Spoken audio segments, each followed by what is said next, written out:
I am Mark Medina, the Warriors beat writer with the Bay Area News Group with the latest edition of the Warriors HQ Looking Forward video series.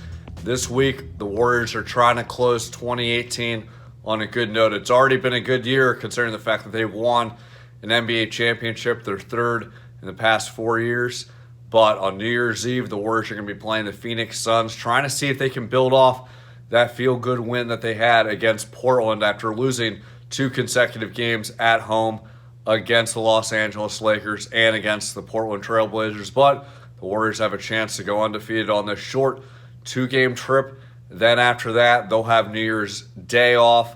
They'll have practice on Wednesday. They'll have another game against the Houston Rockets at Oracle Arena on Thursday. And then a short trip up to Sacramento for a game on Saturday. The storylines here, it's all about can the Warriors start getting some momentum. They've been struggling with doing that all season despite the fact that they had 4 All-Stars in the lineup in the past 2 weeks.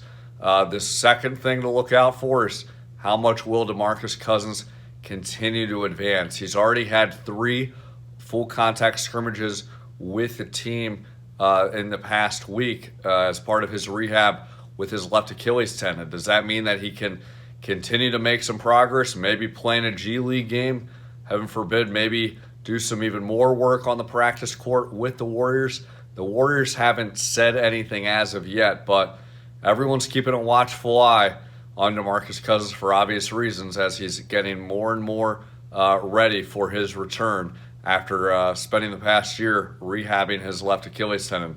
The last thing about this week is the Warriors finally have had some closure regarding the Patrick McCaw saga.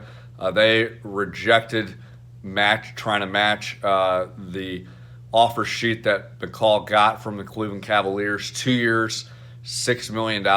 It wound up being a pretty easy decision for a multitude of reasons. The Warriors did not want to pay an extra $11 million in luxury taxes for a player that had already fought some inconsistent performances in his second season. The Warriors also want to keep the 15th and final roster spot open in case they need to get another big man before DeMarcus comes back, or just to keep that roster spot open in case there winds up being trades down the line. The third reason why they did not match Patrick McCaw's offer sheet is that could have come at the expense of keeping Alfonso McKinnie, and that's a player that they've really liked ever since signing him to a training camp roster, and his contract is going to become guaranteed on January 10th. And then last, and certainly not least, is the Warriors were very concerned about integrating Patrick McCaw back into the roster. The fact that he hasn't been playing professional basketball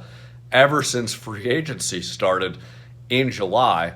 And I think that there's some real concerns if the Warriors locker room would welcome him with open arms. Now, in fairness to that question, Jordan Bell and Kevon Looney, 2 teammates that have been in touch with Patrick McCaw, told me that they would have welcomed him back. But as far as the core players, some of the key veterans, Andre Iguodala, Sean Livingston, that might have been a harder test. So all in all, the Warriors did not fret too much about this decision. It seemed like it was a foregone conclusion that the longer that Patrick McCaw had this holdout with no clarity in training camp and then missing the first 3.5 months of the season, that the Warriors were going to move on without him. At the end of the day, he was 10th, 11th player on their rotation. So as much as the Warriors might have been kicking themselves in the pants for not being able to retain a young player that they hope to develop, the Warriors' success obviously hinges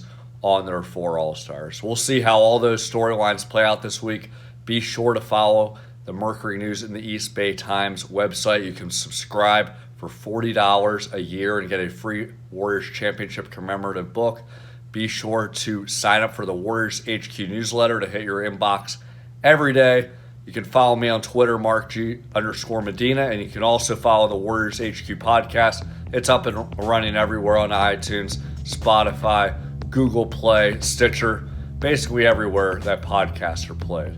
But for now, thanks so much for watching.